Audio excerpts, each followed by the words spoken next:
What an epic intro, I must say. Guys, welcome back to the channel. This is Curtis, your Autel diagnostic consultant, with another case study. Programming it is, but we're going to do things a little bit differently today. Okay? This is a theme presentation of a video game. I used to like video games, and I hope you do too. Anyways, let me shut up. Let's pick our tools. So we're going to do with the Maxisys Elite.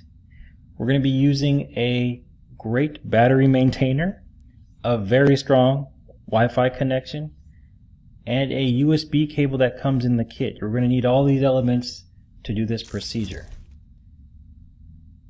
Next, let me give you a little bit info on this case study.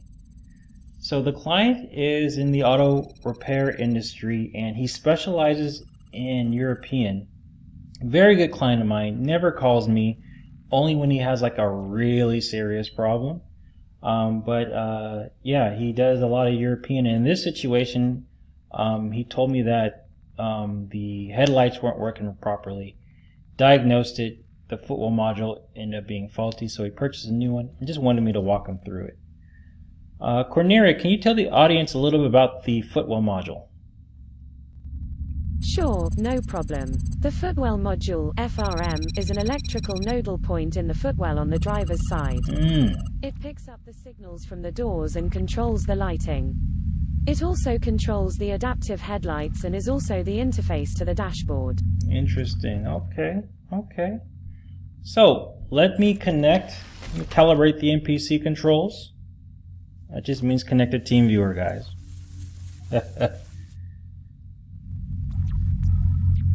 Alright, there we are. Alright, so the first step we're going to do, we're going to click that programming button on the upper right. It's going to go through some prompts. It IDs the vehicle. And it's going to ask us, I think it's going to go through all the modules. Yes, it can communicate with the control unit, so it's going through all the units, seeing what's available for programming.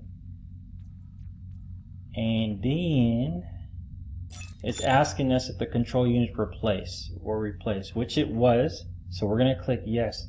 If you're not replacing control units and you're just updating a specific software, then you would just click no and proceed.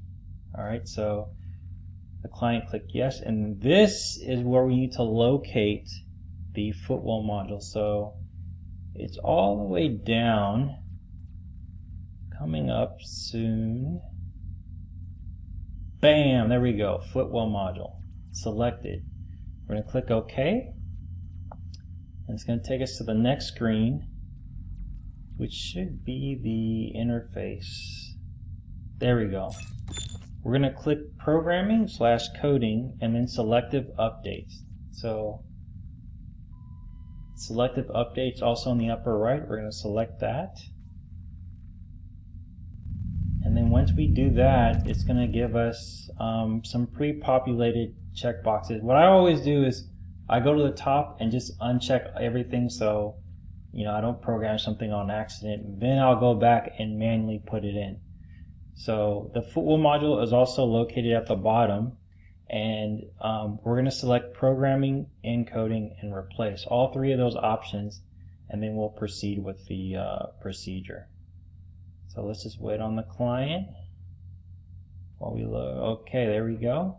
All three of those. Alright, then the last step is to execute the measurement plan. This says 3 minutes. I think it took a little bit longer, but ensure the diagnostic tool is connected to the internet, which it is. You can see his battery maintainer is good, and now we're connecting to the Autel servers and downloading the calibration file. Alright, that's almost done. And then, alright, download complete. Press OK to continue the session. Alright, and you can see on the upper right the VCI disconnected. It did this on purpose because it wants us to connect via USB cable, so it's a safety measure. Alright, so this is where the client went around in his toolbox, got the USB cable, plugged it in. Meanwhile, while he did that, I went ahead and unpaired the Bluetooth. And then when we go back, when those conditions are met, the Autel will recognize it and it'll let us proceed. So turn off the engine, which it was, and then switch on the ignition. Alright, so that's pretty much it, guys. Look, the hardest thing about programming in general is the initial setup. Once you know that function route and how to get there, it's pretty much clockwork, unless you get some random error, which it does happen. You know, if it does happen, you can go back and try to repeat the procedure again and just keep your fingers crossed you didn't fry anything. But yeah, you'll see during this sequence, it's going to give us some manual procedures to do, and that's pretty much it. A lot of people ask, you know, if Autel is going to be making programming available for other manufacturers. There was speculation on it, that, let's say that window is open, but it hasn't been confirmed yet. So it would be nice, but it's a big project to do something like this. If you think about all the legal ramifications and stuff and servers. So turn the ignition off and remove it from the slot. And once you do that, the Autel automatically picks it up, meaning it'll detect that it's been removed, and then it'll proceed. And then it's going to ask us to put the key back in, insert remote, and turn the ignition on. So once you pop it in and turn it on, the Autel is going to let us proceed again. Alright, so this is asking us to close all the windows and doors. And I remember the client told me that his trunk was open. So he went around, closed it, and then once all those conditions are met, he's going to click OK, and we're going to proceed.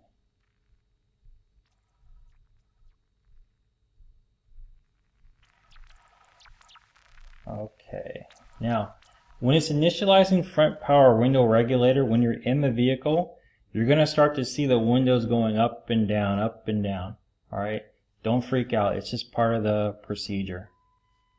Okay, and after this, I think there's a couple more manual procedures. Let's see. Clear fault code memory. I think we're almost done here. Alright, so yeah, turn off the ignition and remove the key. Then wait for 10 seconds. So once he does that, the Autel will prompt us the countdown. Okay. 7, 6. Alright. And then from here, we're going to put it right back in and turn the ignition on.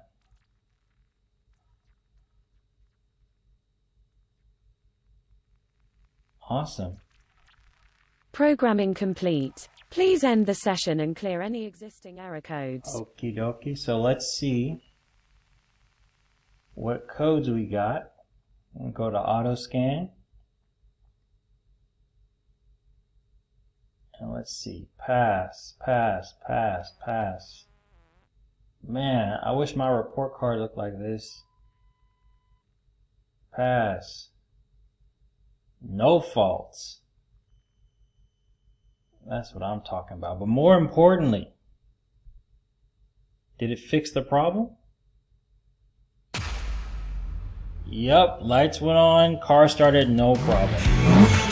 Guys, thanks so much. I hope you enjoyed this presentation. Enjoy the rest of your day and stay tuned for the next video.